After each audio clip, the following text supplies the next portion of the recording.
Star Wars gaslights the public, claiming fans love the Acolyte. The show has the worst audience score of any Star Wars series or film. Yes, that's what love looks like, Disney. Greetings once again, my friends, and welcome back to the GNRO Minicast. I am your host, Adam Mickelson, aka Drak. I hope everybody's having an awesome day or night when you're listening to this. And once again, we are dipping into the debacle that was the Acolyte. The one series that I remember on the GNRO podcast, we all looked at and went, what are you going to do with it? And turns out they did a whole lot of nothing. So once again, thank you so much to this article being provided by That Park Place and John F. Trent. Let's go ahead and dive right in. The Walt Disney Company, Lucasfilm, and Star Wars are doing their best to gaslight the public by claiming that fans love the Acolyte. However, the show has the worst audience score of any Star Wars series or film. And that's not just from episode 1. From what I can tell, it was all the way to the end, because as of recording this, it is now over. And frankly, everybody is relieved because of that. On Facebook, the company posted, "Fans love the Acolyte. Don't miss the 2-episode premiere tonight." Oh, they had to give you 2, huh? Streaming only on Disney+. Oh, give it 3 months and then it'll be on ABC whether people like it or not. It then shared multiple screenshots of reactions from users on Twitterman X claiming to have enjoyed the series. And yeah, shall we go ahead and read some of these piss poor whiners? So first of all, we have Star Wars lore guy. 1 and 2 were amazing. The visuals, choreography were top tier. It's right up there with prequel level fighting. From what I've been told, hell no it's not. The cast was absolutely perfect. Leslye Headland did an amazing job. Star Wars, don't ever rely on Star Wars lore guy for any kind of Star Wars lore. Just saying. Molly Damon. Loved getting to see the Acolyte on the big screen again in my hometown. This show might be my favorite of all the Star Wars live-action shows so far. I can't wait to see more. And, yeah, something tells me that if I look at that profile, screaming Raylo, I have no problem guessing that. But hey, you guys can tell me because I ain't looking. And those are just a couple of examples. Interestingly, all of the images also feature Rotten Tomatoes certified fresh mark. As noted on the Rotten Tomatoes website, certified fresh status is a special distinction awarded to the best reviewed movies and TV shows. In order to qualify, movies or TV shows must meet the following requirements: a consistent tomato meter score of 75% or higher.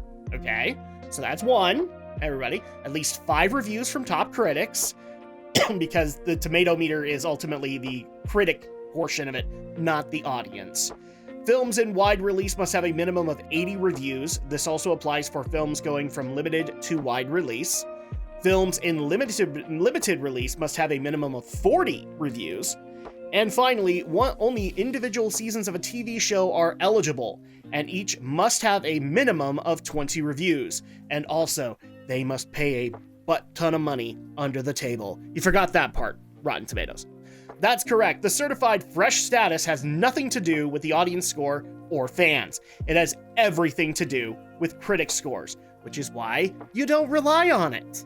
Instead, you rely on the audience reception because, unlike the critics, the audience really isn't going to lie to you.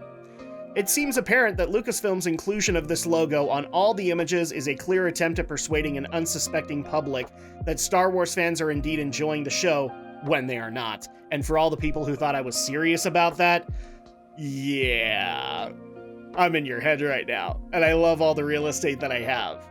Don't trust anybody. If you want to see it, go see it yourself. Because that's all a review is, an opinion. They are not. The audience score for the show is the worst in Star Wars franchise history. It currently sits at a 32% with an average rating of 2.1 out of 5. And this is currently as of this article. I'm just curious. Shall we go ahead and check out the Rotten Tomatoes score currently of the Acolyte? So, now that the whole series is out, and I'll make sure to capture this for you guys, as of reading this, it has an average tomato meter of 80% because critics are all basically sucking it off. And the average audience score, as of this article, was 32%. The average audience score now is 17%. Yeah, that's real good shit right there. According to Rotten Tomatoes, the previous record holder for the worst rated audience score was the 2008 movie Star Wars: The Clone Wars. It has an audience score of 40%. And so, okay, so that's the CG movie, right? Let's actually take a look at it right now, just because I'm very interested to see where it actually sits. So this is a 2008 film that, yeah, got panned by critics with a 19% on the tomato meter, but a 40%.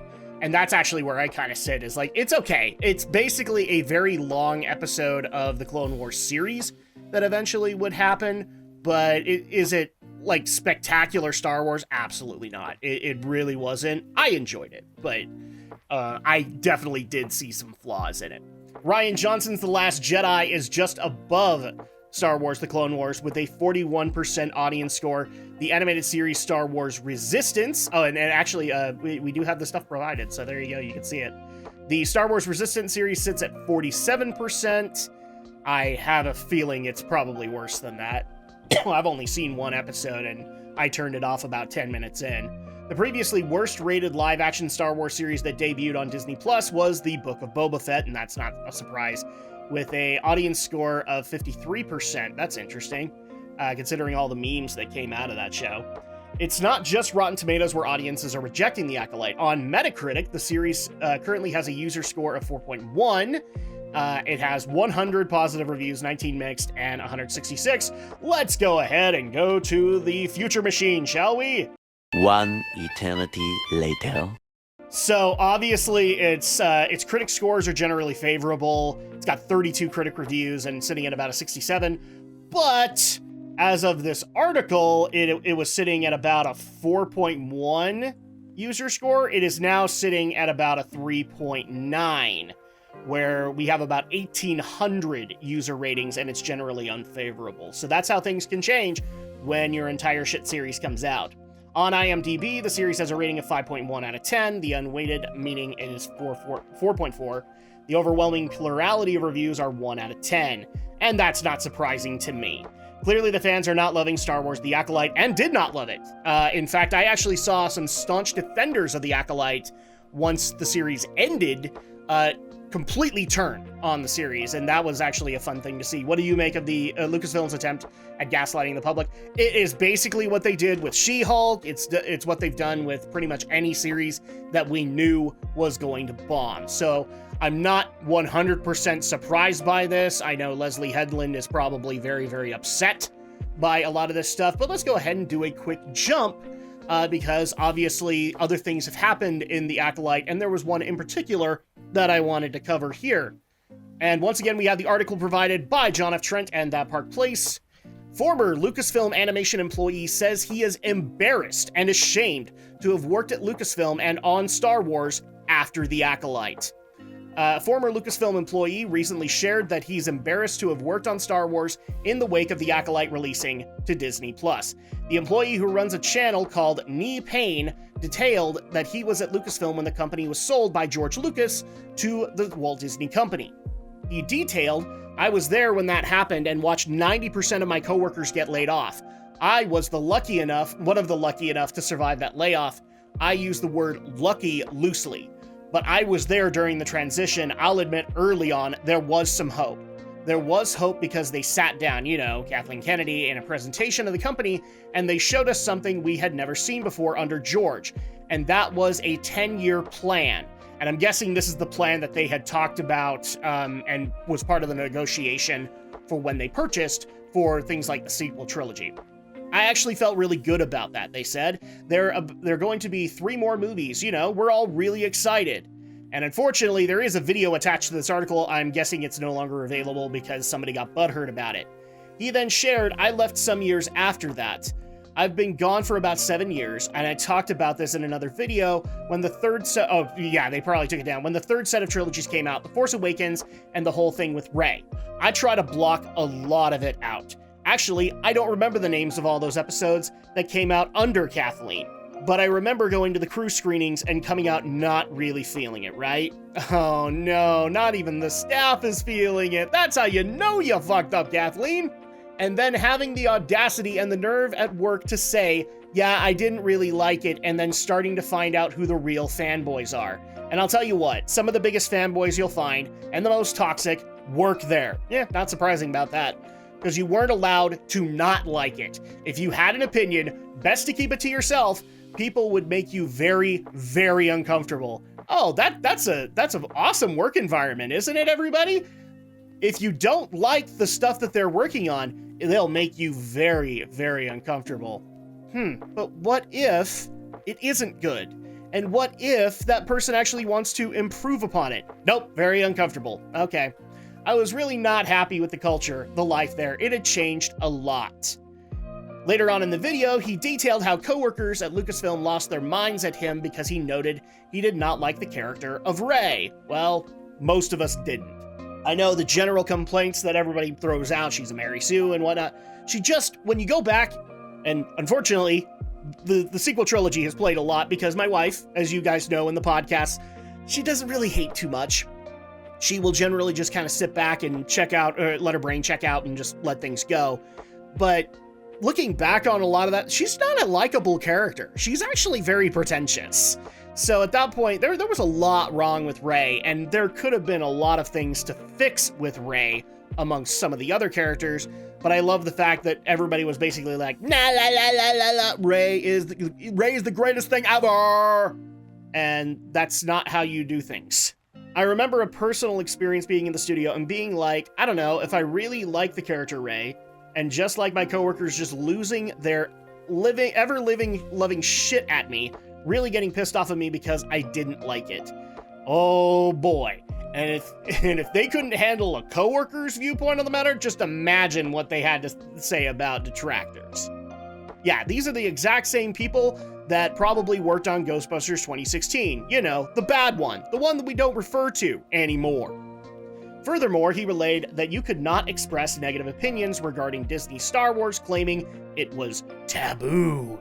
Oh no, we can't criticize our own work? Well then at that point, it's gonna be turds everywhere. Interestingly, he went on to reveal that Dave Filoni has been driving significant creative choices going as far back as to Clone Wars. I kinda doubt that. He did explain Dave Filoni has had power for a long time. He's even had power back to the Clone Wars days to carefully push back on certain decisions. When it came to Clone Wars, because definitely early on George drove it all, but there was definitely a point, I can't really tell you what season it was, where Filoni, and rightfully so, if you're the supervising director, you need to stand up for the project at some point. He did the right thing in standing up to George. Okay, that's kind of fragmented, and unfortunately we can't go to the video to properly refer to it. But the fact that he's kind of complimenting... Oh, okay, so no, actually, when going back and looking at that, no, Dave Filoni is actually part of the problem, and I would actually tend to agree with that, especially when he made Ahsoka basically a Rebels reunion. Like, as soon as I heard that, I was out as far as that series was concerned, because I wasn't looking at a Rebels reunion. I was looking at what they could do to further that character, and all they basically told me is, this character does not properly exist without these other characters, otherwise you can't tell stories with them. Which sucks, because you want to be able to get invested in these characters, and they literally have nothing for them. Still later in the video, he reacted to the Acolyte in the show's third episode at this time. The episode depicts May lighting a candle, throwing it at the room she locked her sister into, and attempting to burn her sister alive. Sisterly love, right there. It also shows this fire apparently spreading throughout an entire fortress. Eventually a scene shows the coven of lesbian witches, yeah, I've already heard about this shit, laying on the ground dead as one of the Jedi escorts Osha out of the fortress. Her sister May fell down a shaft and was believed to be dead. Well, that already just doesn't sound like cool storytelling to me. He did say, you see little tidbits like this. I don't need to see the whole thing, honestly, to know that there's really bad writing involved. No, I've just read this paragraph and I can tell you there's bad writing involved. This is just so cringy. Outside the blasted song, that was awful. Then after watching a clip of Coril tell Mother Anisea, I think is how you say it, that she carried the twins, and Mother Anisea informing her that she created them. Oh, god damn it. That is such a... I haven't even seen this series and I'm already telling you that's shitty writing. Honestly, between clips like that and this overwhelmingly negative responses by the fans, why on earth would I want to subscribe to Disney Plus to actually watch this so I could have an informed opinion? My opinions have formed... No kidding, my opinion is informed enough. I'm so glad I avoided this trash. It used to be kind of nice to have that part of life on the resume. It made for a good icebreaker, especially when I got out of the industry. Now it's kind of embarrassing, actually. It really actually kind of is embarrassing. No freaking kidding. I've even met former Disney employees just local to me that have basically said, you know, it was great when we were working there, but now we're debating whether or not to take this off our resume, except we kind of can't because it's such a big part of our lives. So we really wish we could, but we kind of can't, and I totally understand that. He later added, I can't believe I'm actually kind of ashamed of it a little bit. I understand that part too. Now, with that said, I think I'd be more ashamed if I'd worked at Lucasfilm over the past 6 to 8 years. That's definitely worth being ashamed of. I left before things got really bad, but I'm still kind of ashamed. And I do feel bad for the fans. We all do. I absolutely do. Anybody who watched this and was expecting a good series, I genuinely do feel bad for you, because you're one of the people that were like me at one point, where Star Wars had a lot of bargaining power when it came to whether or not we consumed the content that came out from that brand. Even when we all looked at the Clone Wars, we all sat there and went, well, it's Star Wars, so can it really be that bad? And it turns out, no, because yeah, there are some problems in the later seasons, and even in the earlier seasons, but it's still an overall enjoyable experience to go through. Finally, he concluded his video informing viewers that Star Wars is not going to get any better. I've known for a long time it's not going to get any better, of course, because Kathleen's in charge. I could have told a lot of you this from my personal experience and what I've seen, what I know. It was never going to get better. I knew they were going to double down, quadruple down on their position, and just keep going in that direction, and here it is. And that's exactly where Star Wars is standing right now, exactly where Marvel was after She-Hulk.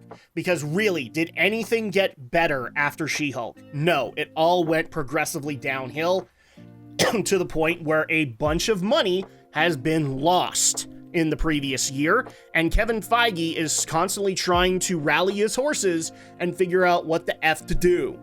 That's where Star Wars is right now. I would argue they were there before that, but they are definitely there now. A lot of people are saying, okay, that's it. This episode 3 of Acolyte has killed Star Wars. I disagree with that one. I think we have yet to see Star Wars truly die. No. Here's the thing. It's on life support, but much like the lesbian witches, Kathleen Kennedy will find a way to resurrect it, and you'll just have a walking corpse at that point. She'll keep it going until ultimately somebody over at Disney says, nope, we're done, we're firing her, she's done nothing but bad with this brand, and either shelve it or at least try to fix the damage, which, in my opinion, shelve it.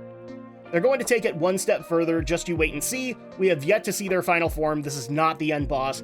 We have yet to actually see the end boss, the true bottom of the barrel of the abysmal thing they call creativity at that company. Ooh, harsh words. We have yet to see its final form. These are the mini bosses. Leslye Headland, she's a mini boss. Wow. Okay, that's a bold claim. And I would actually tend to agree. I think Kathleen is a mini boss, honestly. Yeah, considering the overall direction, there are things going on behind the scenes that we're not even aware of. Is Filoni the final end boss? Who knows? Who knows? But it's just going to get worse. Just you wait. It is going to get worse. I guarantee it. I would absolutely agree with you. I don't think Filoni is the final boss either. I think he is just a part of the problem. What really has to happen is the infrastructure within Disney needs to change. And if they don't, then they're literally going to be scraping the bottom of the barrel until they do. And that might actually mean that they burn down. What do I think about this former animation? I think he's hit the nail on the head in a lot of cases, and he was there to see it all go downhill. So I think he's 100% accurate. But you guys thought we were done? You guys thought we were done? That's so funny, because honestly, we have more shit. And this stuff, thankfully, for a lot of the people who get mad at me for being so far behind, this one is a little bit more recent. Once again, we have credit to give from That Park Place and John F. Trent. Leslye Headland begs the Acolyte viewers to launch social media campaign for a second season. What? Hell No! The Acolyte showrunner Leslye Headland begged viewers of the show to launch a social media campaign in order to convince Lucasfilm and the Walt Disney Company to greenlight a second season. Hell no! No, don't do that. In fact, I would actually take your money elsewhere until Disney actually regains some of their senses. Don't do that. And in fact, Leslye, you're full of shit. You just want more money, and you haven't done anything to earn that money. In an interview with Collider following the conclusion of the first season's finale, Headland was asked by Maggie Lovett, oh, I'm sure this was a tough interview. Shifting gears, one of the most popular questions that I got to ask you from Twitter was, what do fans need to do to ensure that we get a season 2? I'm guaranteeing you, the majority of people on Twitter Man X were not asking that question. Only the people that they were paying attention to. She replied, truly any online support and love you could send the show. It's a little tricky because of the way that the internet works, but if you enjoyed the show, you want to see more of the story, any support that you can give the show on social media platforms would be super helpful. You aren't going to get any of that, Headland, and if you do, it's going to be a very small amount. Because the same people that you're asking to do this are also the same people that will never do it. Because they're too fucking lazy to do it. So, good luck on that one, Leslye. She continued on, sending love to the cast too. You've seen what Hayden Christensen went through. Oh, bullshit. Hayden Christensen actually is a debatable concept. From what I've been told, all of your cast were phoning it in. All of your cast are probably going to disavow this in 5 years and probably tell the nastiest stories. Not even close in comparison. He's getting the love now, but give the love now if you enjoyed the performances. I don't know, maybe we ought to ask Ewan McGregor if he's getting the love for Obi-Wan Season 2. Oh wait, he's not? There's no Obi-Wan Season 2 in development? Oh. Hey, Editor Drak, go ahead and cue in that cooler comment. I f***ing called it! Even if you were kind of like whatever on the show, if you enjoyed the performances, get on their social media, let them know that you love them or that you support them and that the performances were great. Yeah, I'm sure that's gonna happen totally out of nowhere. Encourage your friends to watch the show. I'm sure that's never gonna happen. A lot of my work has been word of mouth. I know why. I know why a lot of your work has been word of mouth. Oh, by the way, somebody actually did point out to me, apparently she also worked for Harvey Weinstein and was the one woman he didn't bone. That is absolutely hilarious to me. If you enjoyed it, tell people. It kind of seems that's sort of basic because it is, and you're never going to get them to have it. If you like a show, you're very rarely going to go online and be like, I like the show. Yeah, especially a lot of the people that you want to do this that actually like the show, they ain't going to do it. They aren't. They're just going to sit there and whine about it and tell us all how the bigots don't want what they want. That's all that's going to happen. And let's see, by the way, I know this is already happening even though I'm not online. People have been sending me fun tweets and beautiful artwork and all of the ship comments. I'm absolutely loving it. I'm sure you are. I'm sure they're all coming to your verified Tumblr account. Because that's pretty much all the places that it's probably going to. Headland previously revealed that a Season 2 had not been greenlit. Yeah, we already were aware of that. Do you know if you're definitely getting a Season 2? She said, no, I have no idea. Well, not that I have no idea. I would say there are conversations, and I don't know when that will happen. I don't know when that decision will be made. It won't. Because even if the creatives want to have that discussion, the stockholders will say hell no, or they'll walk away, and then you'll lose even more money out of that. So that's definitely not going to happen. I'm pretty sure talks are immediately out the door. Let's see, some more quotes from Headland. I think you should put everything you can into the first season and give the audience a nice resolution that feels satisfying. Too bad you did none of these things. But enough nods to mysteries that you would want to see a second season. So it's a little bit of both. You don't want to leave it so wrapped up that, like Obi-Wan or a standalone miniseries, that there's no reason to watch a second season. If she's referring to it as a standalone miniseries, what do you think internally Disney is saying about that, Ewan McGregor? Love that you went the exact same route that Leslye Headland right now is doing, and it didn't work out for you, so I guess it's probably not going to work out for Leslye now, is it? There's no reason to watch a second season, absolutely not, but I think there's enough stuff in the last few episodes that you would want to have answered. No, I didn't watch Obi-Wan. I was a smart person and decided to respond with apathy instead of hate watching. So I don't have any answer. I don't have any questions, and I don't need any answers because I've already been told that it's going to be horrible. It's unsurprising that Headland is begging for a social media campaign in an attempt to get a second season greenlit, given the show's viewership numbers are not good. And this is according to Nielsen. The 2-episode premiere only garnered 440 million minutes watched. It's not good. In its second week, the show's viewership fell to 370 million minutes. Okay, so now we're starting to see that general decline. In the show's third week, the show fell off Nielsen's top 10 chart completely. So King of Collectibles, The Golden Touch, was the 10th place show with 298 million minutes watched. That's how bad it got, guys. They went below that. So let's just say like 250 million minutes. So obviously that's not working out. That means The Acolyte has less minutes watched than a Netflix series. Wait, I thought Disney Plus was supposed to be way more popular. Oh no. So what do I think about Leslye Headland's plea? And this is going to be the last one, I promise, guys.